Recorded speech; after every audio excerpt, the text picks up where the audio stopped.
Hello everyone, welcome back to our channel. This is another video of the billionaires. Aura and popularity often go hand in hand with notoriety and scandals when the celebrities themselves fail to maintain their self-image.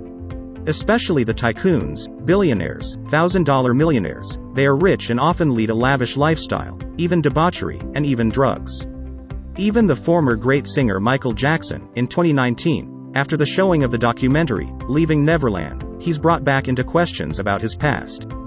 The documentary detailed the experiences of Wade Robson and James Safechuck, two men in their 30s and 40s who claimed that Jackson sexually abused them as youngsters while he was at the peak of fame.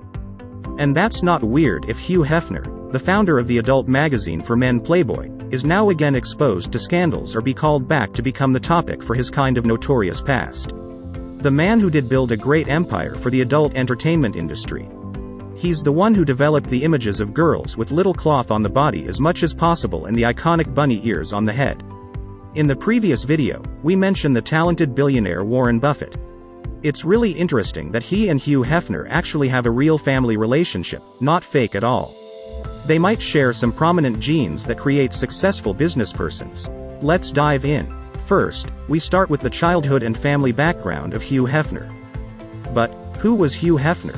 He, the creator of Playboy Publications, was an adult magazine publisher in the United States. With the advent of the Playboy magazine, he is recognized for revolutionizing the adult entertainment sector, and he went on to expand his business into television and online businesses. He had no clue how successful the magazine would become when he released the first issue in 1953, which featured Marilyn Monroe.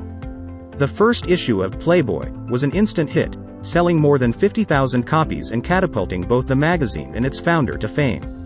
Hefner worked as a journalist for Esquire before launching the hugely successful but equally infamous magazine. He also served in World War II. He was born into a conservative Chicago household and went on to college to study psychology, creative writing, and art before starting a career as a journalist.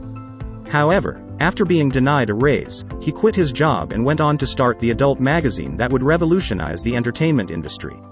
Hefner, unsurprisingly, exemplifies the lifestyle espoused by his magazine and has been linked to a number of sexy beauties. But his life was not all about sex. He was a well-known political leader and philanthropist who generously donated to a variety of organizations. His childhood and early life. Hugh Marston Hefner was born on April 9, 1926, in Chicago, Illinois, the elder of two boys of devout Methodists Grace and Glenn Hefner. Hefner attended Sayre Elementary School and later Steinmetz High School, where his IQ was reputedly 152, despite his average academic achievement. Hefner became president of the student council and created a school newspaper while still in high school, demonstrating his journalistic abilities early on. He also developed School Days, a comic book in which the usually reserved child could be the focus of his own imagined universe. Hefner participated in the United States Army as a non-combatant for 2 years towards the end of World War II until being released in 1946. He spent a summer at the Chicago Art Institute before transferring to the University of Illinois in Urbana-Champaign to study psychology. Hefner graduated with a bachelor's degree in 1949, the same year he married Mildred Williams, his first wife. Later, he completed a semester of graduate school study in the field of sociology, focused on Alfred Kinsey's Sex Research Center. Hefner secured a copywriter position at Esquire magazine's Chicago bureau in the early 1950s, which included literary works by Ernest Hemingway and F. Scott Fitzgerald, as well as graphics by pin-up painters George Petty and Alberto Vargas. When Hefner was refused a $5 increase after the journal relocated to New York, he decided to leave. Now we are having a look at the career of Hugh Hefner. The start of the Playboy. Hefner was determined to launch his own newspaper once he was on his own. To start Playboy magazine, he secured $8,000 from 45 investors, including $2,000 from his mother and brother Keith combined. Hefner originally intended to call the magazine Stag Party, but was compelled to change it due to a trademark conflict with another stag publication. After a defunct vehicle business, a co-worker offered the name Playboy. Hefner believed the name symbolized high life and refinement, and he loved it. From his home on the South Side, Hefner published the first edition of Playboy. It was published in December 1953, but there was no date on it because Hefner was unclear whether or not a second issue would be published. Hefner had acquired a color image of actress Marilyn Monroe in the nude, which had been shot some years before, and placed it in the centerfold of the magazine to help secure its success. The first issue went on to sell over 50,000 copies and became an immediate hit. In the 1950s, America was seeking to move on from nearly 3 decades of war and economic depression. The journal was a welcome alternative to the era's sexual repression for many people.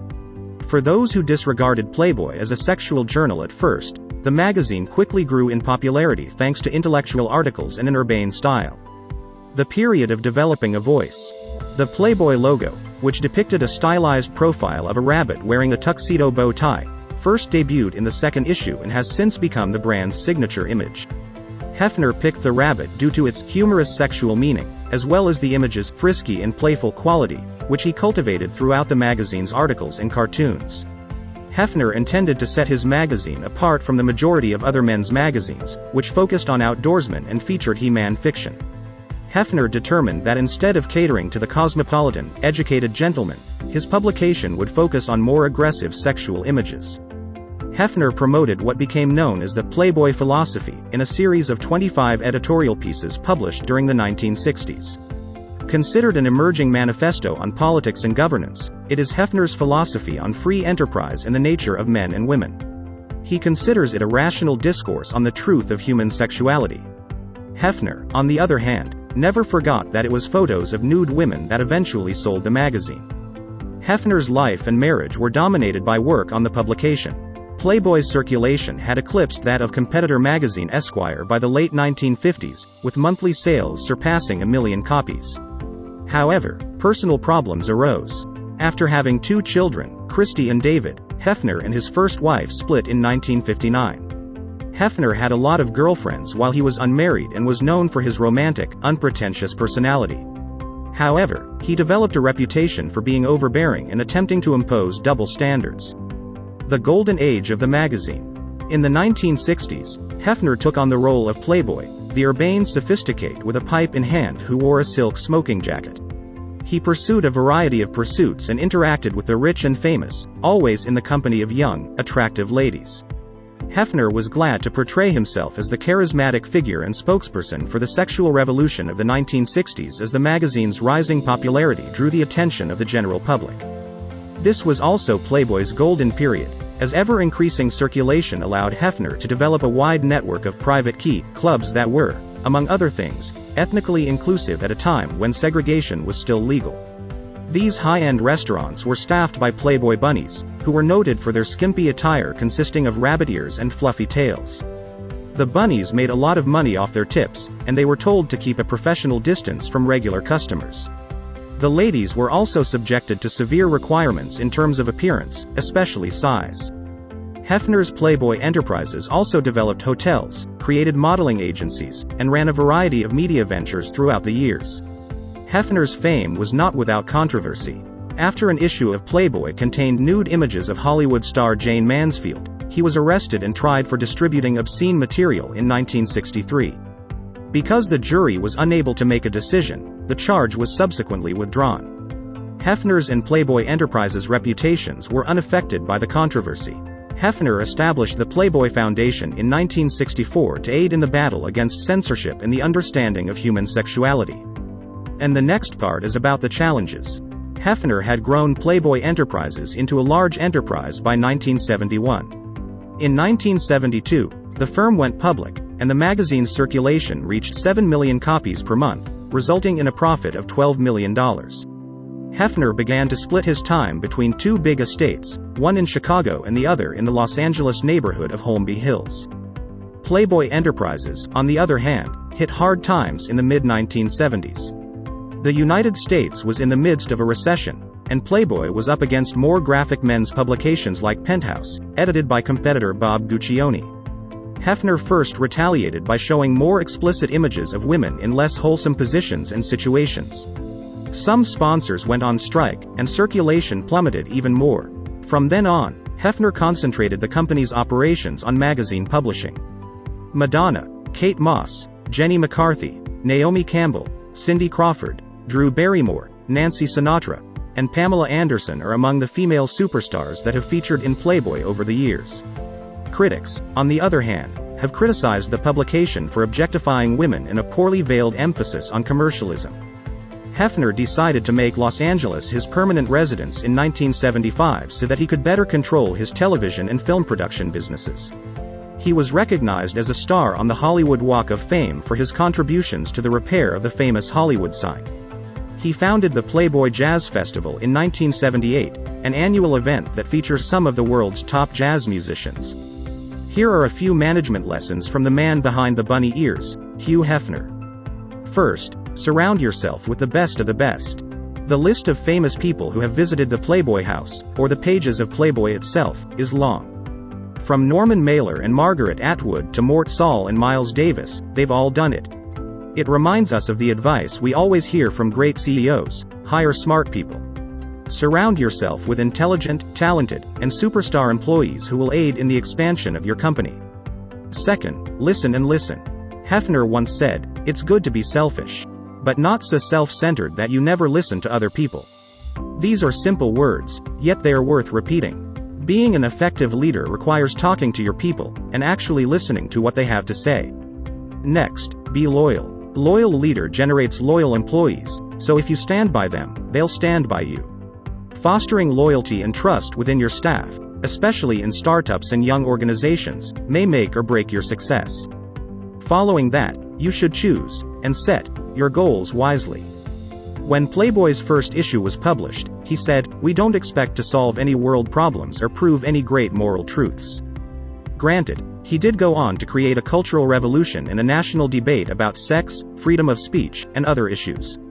In his speech, Hefner had a strong idea of what he intended to achieve with the magazine and expressed it plainly.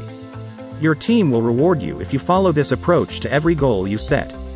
Another lesson: pay attention to details. Don't be hesitant to jump in with your team and help them solve difficulties and keep things operating smoothly. Keep in mind, however, that there is a distinction between paying attention to detail and micromanaging. The latter should be avoided. Last but not least, don't waver on your principles. Hefner has a long history of putting his life on the line for a principle. He accepted a position in the personnel department of a cardboard box maker as he started his deadening march toward 1950s adulthood, but resigned when he was instructed to discriminate against black applicants. Fighting for what, or who, you think it is right can be challenging, or even scary. However, it demonstrates the character strength that your team will remember. Now we are on the third part of the video: the total net worth and passed-down properties of Hugh Hefner. At the time of his death, Hefner, who had been developing his Playboy empire since launching the magazine at the age of 27, had an estimated net worth of $50 million. Various publications, however, estimate his net worth to be in the millions of dollars. Hefner put his net worth at $43 million after his last divorce in 2009. WealthX, a market researcher, told Business Insider that he is worth at least $110 million and has roughly $45 million in liquid assets. Hefner was reported to be worth over $200 million during the height of Playboy's success in the 1970s, but since then, Playboy magazine's circulation has declined, and earnings have decreased. According to Celebrity Net Worth, Hefner controlled 35% of the Playboy brand in the whole magazine when he died. In addition, he owned $36 million in stocks and bonds, as well as $6 million in a joint account with an unnamed person. His monthly income was about $300,000, with the magazine accounting for over $100,000. He traveled the world on the Big Bunny, a modified black DC-30 aircraft with a living room, a disco, movie and video equipment, a wet bar, and sleeping chambers when he wasn't at home. A circular bed for Hefner was also included in the jet. Hugh Hefner's death at the age of 91 marks the beginning of a new era for one of the world's most renowned residences. Although the first Playboy mansion was a 70-room, French-style house near Hefner's hometown of Chicago, where the magazine was headquartered, Hefner eventually relocated to Southern California and purchased the present Playboy mansion for $1.1 million in 1971. It was built in 1927 in Holmby Hills, between UCLA and the Los Angeles Country Club, and has been home to celebrities such as Humphrey Bogart, Bing Crosby, Walt Disney, and Frank Sinatra. Arthur Letts, the creator of the Los Angeles Broadway department store, was the first owner. The 22,000-square-foot home with a built-in pipe organ, wine cellar with a secret entrance, and baths were only part of the Playboy party scene. The licensed zoo, which includes Hefner's monkeys, flamingos, peacocks, and a few actual bunnies, is located near the famed pool. Across the street from the mansion is Hefner's much-publicized 6-acre party compound with rooms for his bevy of beauties called the Bunny Hutch, the iconic grotto, a 70-person staff, and a 24/7 kitchen that catered to his upside-down schedule. In 2013, the Bunny Hutch complex across the street was put on the market and sold for $17.25 million. In early 2016, the Playboy mansion was put on the market with the unusual requirement granting Hefner a life estate. He'd be permitted to stay at the mansion for the rest of his days. The asking price was $200 million, which was a new high for the United States. This is the last part of the video. The disturbing facts you might not know about Hugh Hefner. First, here are Hugh Hefner's 5 biggest controversies and scandals. Hugh Hefner was involved in more than a few controversies during his long life. Sexual accusations. Hefner was accused of forcing himself on his Playboy playmate, Dorothy Stratton, by movie director Peter Bogdanovich. On her first night at the home, the event allegedly occurred in his jacuzzi grotto. However, Hefner denied the allegation. "I am publisher of Playboy or no, a very shy man. And I could no more force myself on a woman, psychologically or physically, than could the man on the moon." Obscenity charges. Hefner was charged with distributing and publishing obscene materials. The claims stemmed from Jane Mansfield's appearance in the June 1963 edition of Playboy. According to CNN, the jury was discharged on December 7, 1963, after it was deadlocked 7-5 in favor of acquittal. Feminists and religious people versus Hefner. When Hefner launched Playboy, its centerfold featured a nude photo of Marilyn Monroe. A number of feminists and religious people were not pleased. It drew criticism from the groups which even continue to this day. Multiple girlfriends. Hefner married 3 times and acknowledged having many live-ins following his divorces from his ex-wives. He said, though, that he never cheated on his wife while they were married. "There were chunks of my life when I was married, and when I was married I never cheated," Hefner told Esquire in 2013. "But I made up for it when I wasn't married." Controlling and manipulative. In her 2015 tell-all book, Down the Rabbit Hole, Hefner's ex-girlfriend Holly Madison stated that the Playboy founder is dictatorial and manipulative. Hefner gave his Playboy playmates with allowances, meals, and accommodations in exchange for them having sex in front of one another. Even though Hefner was not monogamous, the females were subjected to a curfew and were not permitted to date. We never imagined the happenings inside Hugh Hefner's Playboy mansion to be sweet and innocent, but somehow, the reality is even grosser than we pictured. Former Playboy bunny and #1 girlfriend Holly Madison, who lived in the mansion for nearly 8 years, wrote a tell-all memoir about her experience in Hefner's house, Down the Rabbit Hole, and her revelations are both disgusting and uncomfortable. 1. All women were required to participate in Hefner's weird bedtime group sex practice, despite their public denials. "I didn't immediately realize that all girlfriends were required to sleep with Hefner," Madison writes. 2. On Madison's first night out partying with Hefner, he handed her a quaalude made from crumpled paper. When Madison told him she doesn't do drugs, she says Hefner replied, "Usually I don't approve of drugs, but you know, in the 70s they used to call these pills thigh openers." 3. He would watch porn, smoke pot, and jerk off while his girlfriends and whoever else happened to be joining them that night pretended to get it on around him. Madison says they would take turns pleasuring Hefner, but he always finished by himself.